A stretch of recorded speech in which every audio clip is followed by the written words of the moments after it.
하나님 말씀 보십니다. 시편 147편 1절부터 3절까지의 말씀입니다. 시작. 할렐루야. 우리 하나님을 찬양하는 일이 선함이요 찬송하는 일이 아름답고 마땅하도다. 여호와께서 예루살렘을 세우시며 이스라엘에 흩어진 자들을 모으시며 상심한 자들을 고치시며 그들의 상처를 쌓아 매시는도다. 아멘. 할렐루야. 네, 제가 올해 40이 되었습니다. 그리고 아이가 이제 셋이 됐습니다. 근데 나이를 먹고 아이를 낳는다고 해서 자연스럽게 좋은 어른이 되고 또 좋은 부모가 되는 것이 아니었습니다. 좋은 부모는 어떤 부모일까요? 저는 정말 자녀들을 사랑으로 대하는 부모다, 이렇게 생각을 합니다. 그래서 아주 부드럽게 다정하게 사랑스럽게 아이들에게 말해주고 또 행동하는 그런 부모가 되고 싶습니다. 그래서 아내가 가끔씩 아이들에게 화를 내면요, 제가 뭐라 그럽니다. 여보, 화내지 말고 얘기해. 소리 지르지 좀 마. 부드럽게 말해야지. 그래요.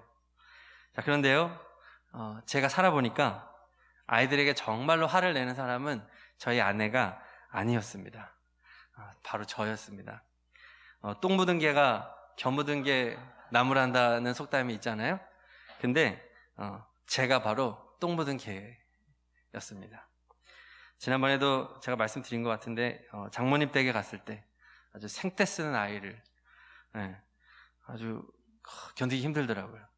근데 또 저는 간신히 참고 있는데 아내가 저한테 어떻게 좀 해보라는 거예요. 뭐 내가 쟤예요? 뭘 어떻게 해? 잡으란 얘기예요? 짜증이 확 나는 거예요. 에라 모르겠다 해서 화가 나가지고 그냥 차키 들고 애를 그냥 들쳐업고 그냥 나갔어요. 여기 장인 장모님 집인데 애가 가만히 있습니까? 막 온몸을 비틀면서 막 난리를 치죠. 그러니까 제가 더 짜증이 나는 거예요. 복도에서 그냥 애한테 소리를 팍 지릅니다. 건물 밖에 나가가지고도 또 한 번 지르고요. 그리고 그냥 차에 애를 던져버렸습니다. 물론 이제 이제 의자 쪽으로. 그리고 고래고래 소리를 지릅니다. 이름 안 불러요. 제가 생각했던 좋은 부모의 모습은 온데간데 없고, 야! 너! 이 새끼야! 막 하면서 그냥 제 화를 주체를 못하고 막 쏟아붓니다. 뭔 얘기했는지 기억도 안 납니다. 그 모습을 본 이 장모님, 그 마음이 얼마나 무너졌겠습니까? 근데요, 이 장면을 건너편에 사는 아내 이모님 댁에서 실시간으로 생중계가 되고 있어요.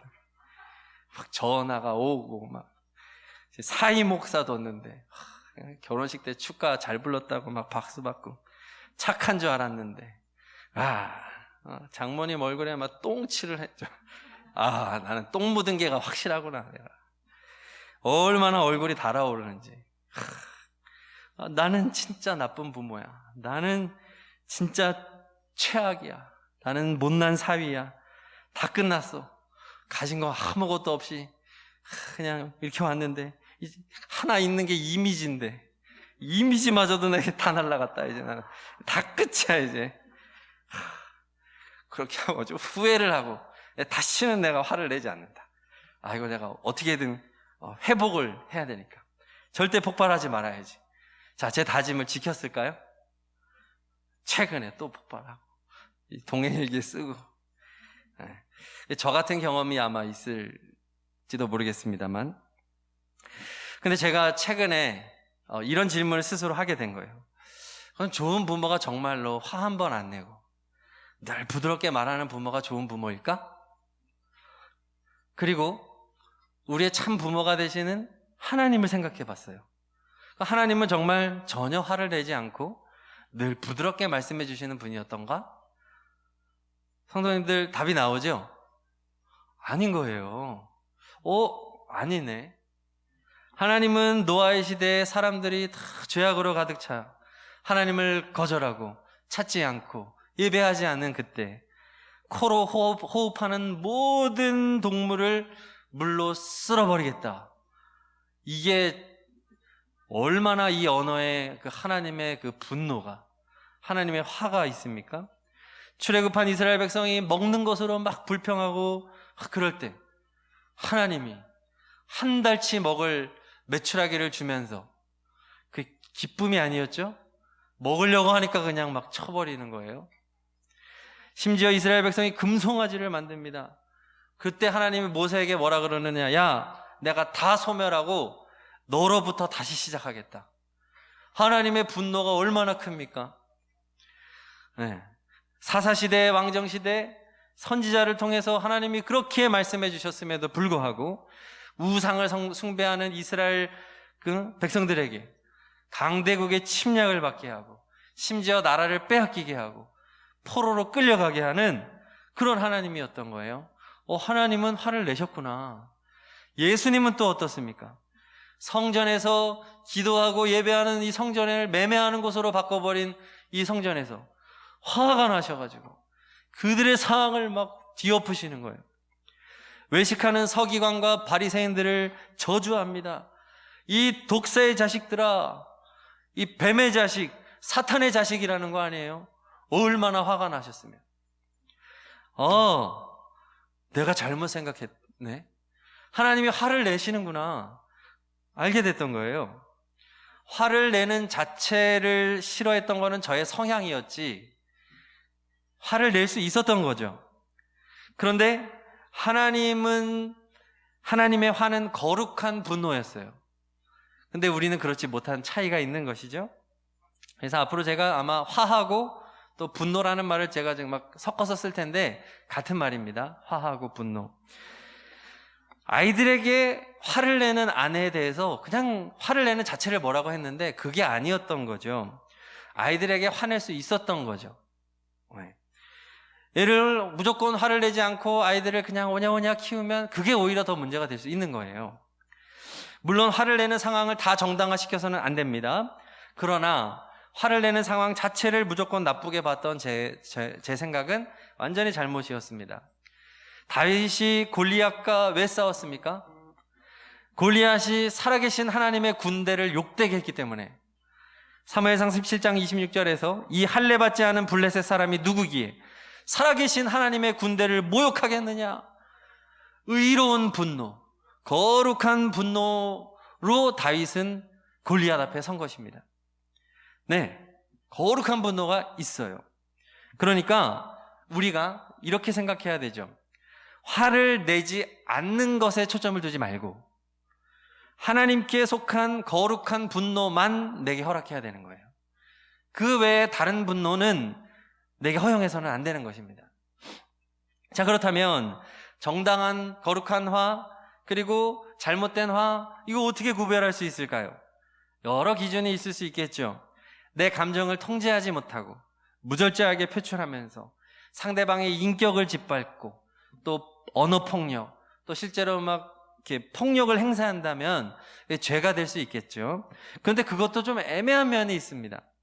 이 체벌이라고 하는 것이 기준이 다 달라요, 부모마다. 네. 그러니까 이 기준을 우리가 어떻게 세울 것이냐, 저는 오늘 말씀을 통해서 이 잘못된 화, 거룩한 분노에 대해서 이 구별하는 분명한 기준을 제시해드리고, 또 우리가 어떻게 하면 하나님의 거룩한 분노 이 가운데서만 행할 수 있을까, 이것을 나누려고 합니다. 시편 147편 오늘 읽은 말씀은요, 포로에서 귀환한 이스라엘 백성이 성벽을 재건했죠. 느헤미야 때 성벽을 재건한 이 느헤미야 시대에 기록한 쓰여진 시편입니다. 포로에서 귀환했고 회복했고 성벽을 재건했죠. 그러면서 147편 기자는 하나님을 찬양하라고 촉구하면서 이 시편을 시작합니다. 1절 다시 한번 읽어볼까요? 147편 1절 시작. 할렐루야, 우리 하나님을 찬양하는 일이 선하며 찬송하는 일이 아름답고 마땅하도다. 아멘. 마땅히 하나님을 찬양해야 된다 하면서 그 이유를 말합니다. 2절 함께 읽습니다. 2절 시작. 여호와께서 예루살렘을 세우시며 이스라엘의 흩어진 자들을 모으시며 아멘. 하나님께서 이스라엘 백성을 회복시키셨다. 디아스포라로 흩어졌던, 도저히 회복할 수 없었던 상황에서 우리로 다시 회복하게 해주셨다. 그러니 우리는 찬양해야 된다라고 말합니다. 그리고 또 있습니다. 3절 읽습니다. 3절 시작. 상심한 자들을 고치시며 그들의 상처를 싸매시는도다. 아멘. 왜 하나님을 찬양해야 되느냐? 하나님은 상심한 자를 고치시고 그들의 상처를 싸매시기 때문에 찬양해야 된다 말하고 있는 것입니다. 하나님께서 비록 분노하셔서 자신들의 예배의 처소를 잃고 나라와 삶의 터전을 잃어버렸지만 그 하나님께서는 우리를 다시 회복시켜 주셨고 그리고 고치시고 싸매주셨기 때문에 그 하나님을 찬양해야 된다. 그러니까 하나님의 분노가 어떻게 끝이 납니까? 화를 위한 화가 아니죠. 화 자체가 목적이 아닙니다. 하나님의 목적은 3절 고치고 싸매기 위한 화인 줄로 믿습니다. 그렇습니다. 이것이 거룩한 분노인 것이죠. 이 분노의 목적은, 이 화의 목적은 화 자체가 아니라, 통제하지 못하는 자신의 감정이 아니라 고치고 싸매는 목적인 것입니다. 회복이 목적인 것입니다. 그때 그 분노는 정당성을 얻는 것이죠. 하나님께서는 혼내시는 순간에도 회복을 약속하셔요. 아담과 하와를 에덴 동산에서 추방하실 때도 예수 그리스도를 통하여 회복하실 것을 말씀해 주십니다. 그러니까 하나님의 분노가 정당하죠. 노아 때의 세상을 물로 심판하시면서도 노아의 후손을 통해서 다시 회복시키실 세상을 말씀하시고, 이스라엘 백성이 나라를 잃고 포로로 끌려가는 그 순간에도 하나님께서는 예레미야 선지자와 같은 선지자를 통해서 70년이라고 하는 끝을 말씀하시고 반드시 회복시킬 것이다. 내가 너희를 고칠 것이다. 내가 너희를 싸맬 것이다. 말씀하는 것입니다. 그렇습니다. 거룩하고 정당한 분노, 정당한 화는 그 목적이 회복에 있고, 화를 낸 후에 고치고 싸매는 과정이 동반된다는 것, 이것을 기억하시기를 바랍니다. 지금 우리나라 곳곳에서 분노가 일고 있습니다. 코로나 블루, 우울증이죠. 그리고 또 다른 우울증의 모습이 바로 분노 조절 장애입니다. 분노가 타인을 향하면 분노 조절 장애가 되고, 분노가 나를 향하면 우울증이 된다고 합니다. 결국은 분노의 문제인 거예요. 화병이라고도 하죠. 세상이 너무나도 급변하고 있습니다. 그러니까 세대 간의 갈등의 골이 너무 깊어요. 경험한 세상이 다르니까, 전쟁을 겪은 세대부터 시작해서 전혀 그런 것과 무관한 전쟁과 분단과 이런 것하고는 아무 상관없는 우리 어린아이들, 또 아이들도 이 5년 10년 차이로 또 세대 갈등이 생기고, 정치적인 이념이 얼마나 다릅니까? 뉴스 틀으면 얼마나 싸워댑니까? 직장 상사와 갈등, 또 같은 세대 안에도 다른 배경과 다른 가치관을 가지고 있는 이 세대들 간에 같은 세대임에도 불구하고 첨예하게 갈등해요. 서울 경기권에 사는 아이들과 지방에 사는 아이들의 삶이 완전히 다르고, 또 종교가 다르기 때문에 갈등하고, 같은 종교 안에서도 신학이 다르고 가치관이 다르고 세계관이 다르기 때문에 갈등하고, 낮은 자존감과 콤플렉스로 인해서 갈등이 생기고, 이 깊은 갈등 속에서 결국 처리하지 못하는 게 무엇이냐? 분노인 것입니다. 난 왜 이 시대에 태어난 거야? 우리 부모님은 왜 가난한 거야? 난 왜 이렇게 생긴 거야? 내 직장은 왜 이래? 내 남편은 왜 이 모양이야? 내 아내는 왜 이래? 내 자식들은 왜 이럴까? 도대체 내가 무슨 잘못을 했길래 이 모양 이 꼴로 살아가야 되는 거야? 코로나는 왜 내가 살아있을 때 터진 거야? 육체적, 정신적 한계에 우리를 막 몰아넣는 겁니다. 그러니까 가뜩이나 힘든데 이것이 막 곪아가지고 막 터지는 겁니다. 이러한 상황을 만들어낸 원인 제공자는 도대체 누구냐고 정죄하고 심판하고, 뉴스 보도와 이런 것들이 다 그런 빌미를 제공합니다. 세상의 악에 대하여 총체적으로 분노하게 만듭니다. 내 마음을 다스리지 못하고 그냥 분노에 차서 죽어버렸으면 좋겠다, 아팠으면 좋겠다, 망했으면 좋겠다, 깜빵에 있는 저 나쁜 놈 나오지 않았으면 좋겠다, 왜 나온다는 거야 도대체? 막 분노에 쳐가지고 결과와는 상관없이 그저 분노를 쏟아넣는 거에만 몰두해 있는 시대. 그러니 이 통제 못한 분노가 우울증으로 나타나고 분노 조절 장애로 나타나고 화병으로 나타나는 것이죠. 앞으로 이 시대에 정말 문제는 아마 이러한 방향으로 가지 않을까 생각이 됩니다. 교회가 이거에 대한 대안을 우리가 마련하려고 합니다. 이러한 세상을 향한 처방전은 분명합니다. 오늘 3절 말씀, 고치시고 싸매시는 하나님입니다. 할렐루야. 하나님만이 우리의 분노를 다루실 수 있습니다. 우리 안에 거하시는 예수님, 거룩한 예수님의 영이신 성령님이 우리의 분노를 다루시고 우리의 분노를 제거해 주시는 거룩한 청소부가 되십니다. 내 마음에서 일어나는 일들은 내가 통제할 수 없습니다. 내 마음이 내 거라고 생각하지만 사실 내 마음은 주님의 소유이기 때문입니다. 내 마음은 주님이 다스리실 때에만 제대로 작동이 됩니다. 내 거라고 생각하는 순간 내 마음은 사탄의 놀이터가 되는 것이죠. 오직 내 마음을 고치시고 싸매해 주시는 그 하나님, 그 예수님에게 끊임없이 내 마음을 내어드릴 때에만 예수님께서 내 마음의 분노를 처리해 주십니다. 도저히 해결될 것 같지 않았던 마음의 문제가 예수님의 이 치유의 손길로 해결이 됩니다. 그래서 우리가 서원 영적 대각성 운동을 하자는 것입니다. 다른 방법이 없기 때문에 주님께 날마다 24시간 순간순간 내 마음을 내어드리는 것 말고는 방법이 없기 때문에 그렇습니다. 폭발하고 또 폭발하고 혼자서 구석에 처박혀서 울고 있고 그런 결과로 나아갑니다. 오늘 3절 다시 한번 읽어봅니다. 3절 시작. 상심한 자들을 고치시며 그들의 상처를 싸매시는도다. 아멘. 여기서 상심한 자들, 이것을 문자적으로 번역하면 마음이 깨져서 조각난 자들, 이 의미입니다. 극심한 고통과 슬픔을 겪는 사람들의 마음을 표현할 때 쓰는 단어입니다. 마음이 깨진 거예요. 산산조각 난 거예요. 예루살렘이 멸망하고 바벨론 포로로 잡혀갔던 이스라엘 백성의 마음이 바로 이 깨어진 마음인 것입니다. 겪어본 사람만이 압니다. 나라를 빼앗겨 본 사람만이 이 마음을 압니다. 전쟁의 처참함, 사랑하는 이들이 죽어나가고 이별하고 포로로 끌려가고 생애 터전을 박탈당한 채 게다가 머나먼 이국 땅에서 포로로 살아가는 그 마음은 산산조각난 깨어진 마음입니다.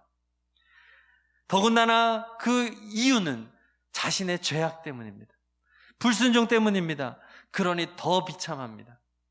어디에 하소연할 수도 없습니다. 자, 그런데 하나님께서는 그렇게 깨어진 마음, 부서진 마음, 조각난 마음을 다 고치신다는 것입니다. 할렐루야. 그분이 하나님이십니다. 하나님은 우리를 회복시키십니다. 그런데 더 놀라운 것은 이전보다 더 튼튼하게 회복시켜 주신다는 사실입니다. 여전에 불순종하고 하나님을 거역했던 그 모습은 부수시고 이제 하나님의 말씀에 순종하는 거룩한 백성으로 새롭게 빚으시는 것입니다. 원판보다 더 훌륭하고 더 아름다운 걸작품으로 만들어주신다는 것입니다. 그분이 하나님이십니다. 하나님이 처음에 만들었던 에덴 동산은 불완전했습니다. 타락할 수 있었던 가능성이 있었습니다. 그러나 하나님이 우리에게 약속하실 마지막 천국 새 하늘과 새 땅은 타락의 가능성이 없는 훨씬 더 에덴 동산보다 업그레이드된 굉장히 좋은 곳입니다. 할렐루야. 하나님은 그런 분이십니다. 그리고요, 하나님께서는 오늘 3절 말씀해 보니까 상처를 싸매해 주신다고 합니다. 이스라엘 백성이 나라를 빼앗기고 포로가 된 것은 스스로 자처한 것이잖아요. 하나님이 그들에게 상처를 준 게 아닙니다. 그동안 지켜주고 보호하시던 하나님의 손길을 거두신 것뿐입니다. 그랬더니 자신들의 죄악이 스스로를 파멸의 길로 이끌고 간 것이죠. 하나님이 그렇게 생긴 그들의 깊은 상처와 고통과 아픔과 슬픔을 싸매어 주십니다. 덮어 주십니다. 가려주십니다. 상처나면 어떻게 해야 됩니까? 약 바르고 덮어야 되잖아요. 밴드 해야 되잖아요. 우리 아이들 얼마나 좋아해요, 밴드 붙이는 거? 덮어야 돼요. 그래야 그곳에 또 오염물질이 들어가거나 또 외부의 충격으로부터 보호가 되잖아요. 치유할 수 있도록 하나님은 우리를 그렇게 덮어주시는 분, 상처를 싸매어 주시는 분이십니다. 할렐루야. 이제 우리가 해야 될 것은 분명합니다. 첫째, 고쳐주시고 싸매주시는 하나님 앞으로 나아가는 것입니다. 둘째, 우리의 삶의 현장에서 우리도 세상을 고쳐주고 싸매어주는 사명자로 서는 것입니다. 예수님이 그렇게 사셨죠. 십자가 앞에서 얼마나 깊은 슬픔과 고통 중에 있으셨습니까? 그때 예수님의 선택은 무엇이었죠? 겟세마네 동산 기도의 자리로 나아가셨습니다. 왜 그렇습니까? 고쳐주시고 싸매주시는 하나님 앞으로 나아간 것입니다. 기도는 내가 사는 길인 것입니다. 기도 앞으로 나아갈 때, 기도의 자리로 나아갈 때 하나님 우리를 고치시고 싸매주시는 것입니다. 예수님께서 그리고 세상을 고쳐주고 이제는 세상을 싸매주는 사명자가 되기 위하여 십자가로 담대하게 걸어가셨습니다. 예수님은 싸매주시는 하나님의 위로를 받고 십자가에서 우리의 모든 죄악을 대신 지고 죽으심으로 우리의 상처를 완전하게 싸매어 주신 치유의 주님이 되신 것입니다. 성도 여러분, 분노의 순간에 마음이 깨졌을 때 어디에서 위로를 얻으시겠습니까? 세상 사람들은 술과 또 도박과 게임과 유흥가와 이런 곳에서 방황합니다. 그런 곳에서 위로를 얻으려고 합니다. 하지만 우리는 하나님 앞으로 나아가야 될 줄로 믿습니다. 하나님 앞에 충분히 머물러 있기를 축복합니다. 충분히 머물러야 됩니다. 하나님 앞에서 하나님이 우리를 치유하시도록 내어드려야 됩니다. 병원에 가가지고 지금 수술을 해야 되는데 저 바빠 죽겠으니까 10분 안에 지금 몇 시간 해야 되는 수술을 해주십시오 하면 이게 치료가 되겠습니까? 하나님이 우리를 하나님의 시간대로 하나님께서 충분히 만지시고 고치실 수 있도록 하나님 앞에 머물러 있으시기를 축복합니다. 대화를 나누시고 귀를 좀 기울이시고 들으시기를 바랍니다. 그러면 하나님께서 우리의 부서진 마음, 깨어진 마음, 도저히 회복되지 않을 것 같았던 그 마음을 하나님께서 회복시켜 주십니다. 누구에게도 말 못할 깊은 상처를 싸매어 주실 줄로 믿습니다.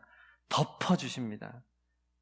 절대로 회복되지 않을 것 같았지만 반드시 회복되는 것을 보게 될 것입니다. 할렐루야.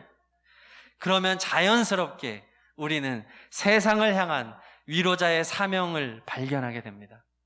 주님의 치유와 위로를 경험한 사람은 시키지 않아도 세상 속에 주님의 사랑을 전할 수밖에 없습니다. 내가 좋은 의사를 만나서 병을 고쳤단 말이에요. 많은 사람들이 앓고 있는 병인데 다 치료가 안 되는 병인데 내가 여기 갔더니 고쳤단 말이에요. 그러면 어떻게 하겠습니까? 동네방네 소개하고 다니죠. 이 병원 가보라고 말해요. 그렇지 않겠습니까? 치유함을 받으면 소개할 수밖에 없습니다. 주님을 소개할 수밖에 없는 것입니다. 여러분, 예수 그리스도야말로 우리의 치료자가 되십니다. 당신의 상처를 싸매어 주십니다. 당신을 고쳐주십니다. 담대하게 선포하게 될 것입니다. 의무감으로 전도하는 것 아닙니다. 내가 위로받으면 위로하게 됩니다. 그러므로 먼저 우리가 기도의 자리로 나아가야 되는 것이죠. 성도 여러분, 하나님으로 넉넉히 위로받고 치유받으시기를 축복합니다. 바쁘게 살지 마세요. 저한테 하는 말이에요. 뭐가 그렇게 바쁜지 말이에요. 오늘도 정신이 하나도 없어요. 바쁘게 살다가 기도할 시간이 없고, 바쁘게 살다가 하나님과 대화할 시간이 없고, 성경 읽을 시간이 없으니 더 죽어나가는 것입니다. 하나님께 넉넉히 치유받아 가정에서 부모에게, 남편과 아내에게, 자녀에게 그 하나님의 위로와 사랑을 함께 나누는 치유자로 살아가시기를 축복합니다. 한 가지 예화를 드리고 마칩니다. 금쪽 같은 내 새끼라고 하는 TV 프로그램이 있습니다.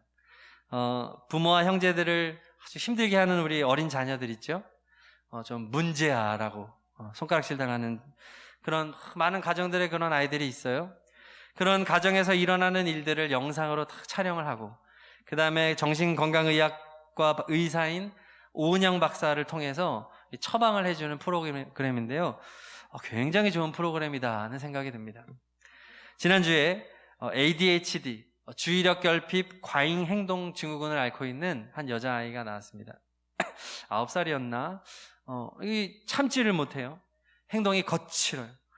더군다나 이 집은 내 딸이 넷인데, 내 딸의 둘째예요, 한가운데.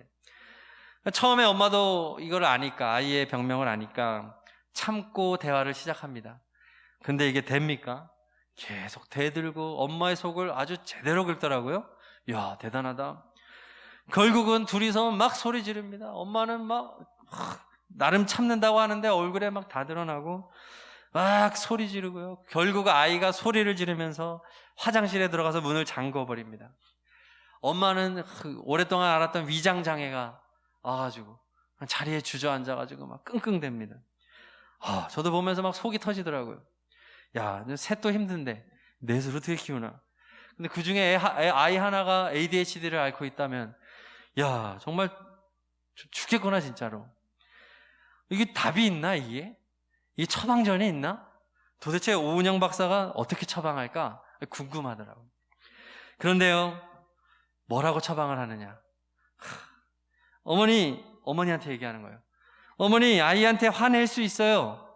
싸울 수 있어요. 그런데 어머니가 정말 잘못한 포인트가 뭐냐? 아이가 소리 지르고 일어나서 화장실로 가는 그 마지막 순간까지 뒤에다 대고 엄마가 나무랬다는 거예요. 끝까지 부정적으로 마무리했다는 거예요. 너 그러면 어쩌고 저쩌고 뭐 안 사줄 거야, 뭐 이런 식으로. 그렇게 되면요, 이 아이는 엄마에 대하여 계속해서 부정적인 감정을 갖게 됩니다. 이게 문제라는 거예요. 그리고 화장실에 설치되었던 그 CCTV에서 아이를 찍고 있는데 엄마는 모르죠. 이 아이가 화장실에서 울고 있는 거예요. 엄마 앞에서는 안 울어요. 숨어서 울고 있는 거예요. 그리고 찍어보니까 불면증을 앓고 있었던 거예요. 새벽 3시, 4시 공포 속에서, 그리고 심지어 7시까지 잠을 못 자는 거예요. 왜 그렇죠? 이 아이는 계속해서 자신을 상대하는 이들이 부정적인 것을 줬기 때문에, 형제들도 자기와 안 놀아주는 거예요. 근데 엄마마저도 끝까지 자기에게 부정적으로 얘기를 했잖아요. 잘 때까지. 그러니까 문제가 뭐죠? 오늘 말씀하고 제가 딱 매칭이 되는 거예요. 싸매주지 않은 거예요. 이게 문제더라고요. 화를 낼 수 있어요. 근데 어떻게 해야 된다는 거예요? 싸매줘야 된다는 거예요. 싸매주고 끝나야 된다는 거예요.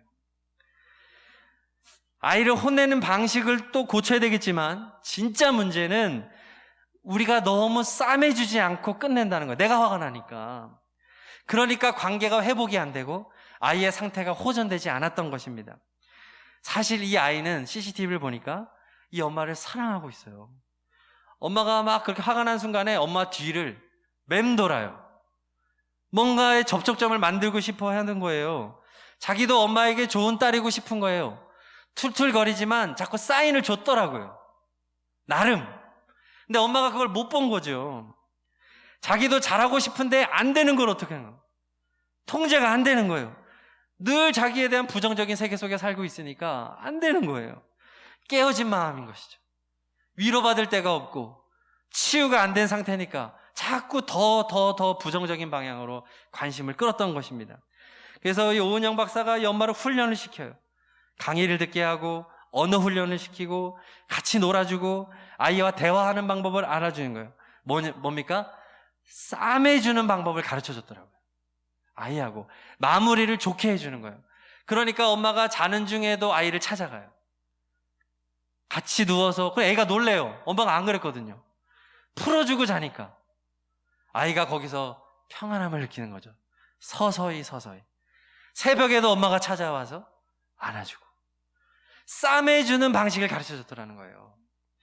성도 여러분, 솔직히 우리도 좋은 성도이고 싶잖아요. 나 좋은 부모고 싶고 좋은 배우자고 싶고 좋은 자녀고 싶은데 잘 안 되는 거 어떻게 해요, 이거? 그렇죠? 이때 언제나 우리를 싸매주시고 언제나 우리를 넉넉한 가슴으로 받아주시고 너 왜 그래라고 말씀하지 않고 우리가 쌍욕을 해도 하나님은 받아주셔요. 하나님은 뭐 어떠한 우리의 상황마저도 다 끌어안아 주시는 그 하나님 앞에 나아가셔서 날마다 예수님과 동행하면서 하나님의 위로와 사랑의 언어를 배우시기를 바랍니다. 그러면 고쳐지는 거예요. 그리고 내 삶의 현장에서 나도 싸매주는 사람이 되게 해주십니다. 우리 이 시간 찬양 한 장 부르고 기도할 텐데요. 우리 어서 돌아오, 우리 3절만 찬양하실 텐데, 채찍 맞아 아파도 주님의 손으로 때리시고 어루만져 위로해 주시는 우리 주의 넓은 품으로 어서 돌아오, 어서. 하나님이 때로는 때리시지만 그것이 목적이 아니라 우리를 싸매 주시고 위로해 주심을 바라보면서 우리 3절만 찬양하겠습니다.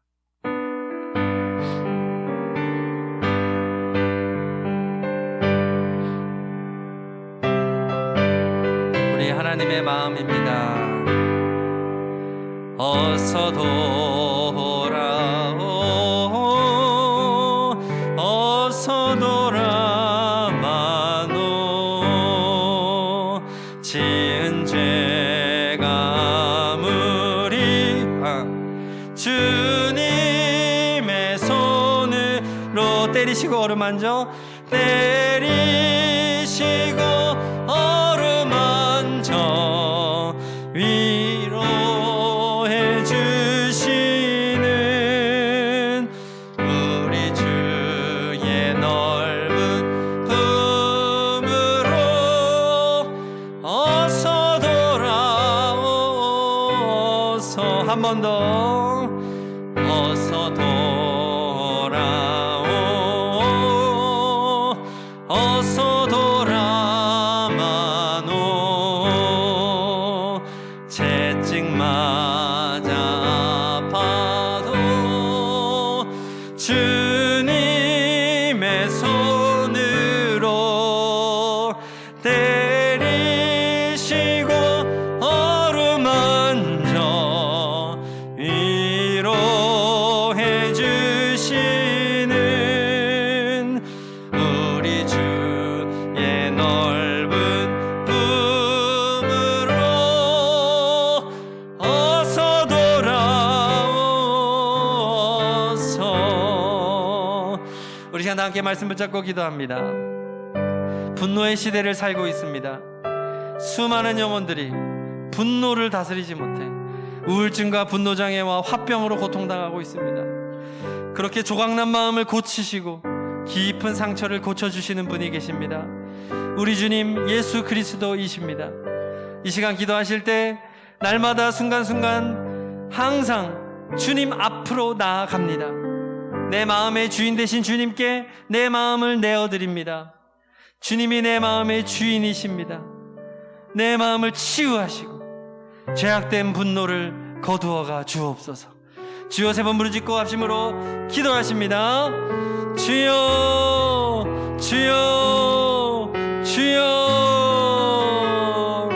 하나님 아버지, 하나님 이 분노의 시대에 아버지 치밀어 오르는 화를 다스릴 수가 없고 좌절하고 우울증에 빠져있고 분노 조절을 장애가 있고 화병으로 고통당하고 있습니다. 이 나라와 열방을 불쌍히 여겨 주시옵소서.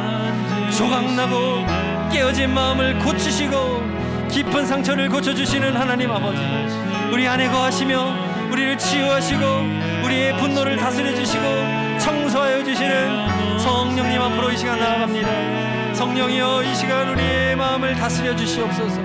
하나님이여 거룩한 분노만 우리에게 허용하게 하시고 아버지여 세상 가운데 세상이 쏟아놓는 분노, 아버지 하나님이여 불합리한 분노, 죄악된 분노를 아버지 혈기를 부리며 살아가지 아니하도록 우리를 다스려 주시옵소서. 아버지, 내 힘으로는 불가능합니다. 나는 할 수 없습니다. 아버지, 불쌍히 여겨 주시옵소서. 예수여, 예수여, 우리를 새롭게 하여 주시옵소서. 예수여, 우리를 치유하시고 우리도 치유자가 되게 하여 주시옵소서. 세상 가운데 거룩하신 하나님의 사랑과 하나님의 용서를 선포하는 거룩한 하나님의 백성이 되게 하여 주시옵소서. 하나님 아버지, 하나님 기도의 자리로 나아가는 것을 방해하는 헛된 것들, 분주함, 아버지는 삶의 잘못된 우선순위가 정리되게 하여 주시옵소서. 하나님 앞에 충분히 머물게 하여 주시옵소서. 하나님의 위로 안에 거하게 하여 주시옵소서. 하나님의 만지심, 하나님의 고쳐주심, 하나님의 치유하심을 경험하며 하나님이 주시는 회복 가운데 하나님을 찬양하는 목소리가 회복이 되어지고 어떠한 상황 가운데에서도 거룩한 하나님의 사명자로 서 있는 우리 모두가 되게 하여 주시옵소서. 하나님, 내 마음을 사탄에게 내어주지 않게 하여 주시옵소서. 내 마음을 주님께 맡기고 주님의 다스림을 받게 하여 주시옵소서. 아버지, 우리를 다스리시로 믿습니다. 아멘. 예수님의 이름으로 기도합니다. 아멘. 다 함께 자리에서 일어나셔서 결단 찬양, 주의 친절한 팔에 안기세 힘차게 찬양하십니다. 이 박수 치면서 찬양하실까요? 주님의 팔은 친절합니다. 주의 친절한 팔에 안기세 우리 마음이 평안하리니 항상 기쁘고 복이 되겠네. 영원하신 팔에 안기세 주의 팔에 그 크신 팔에 안기세 주의 팔에 영원하신 팔에 날이 갈수록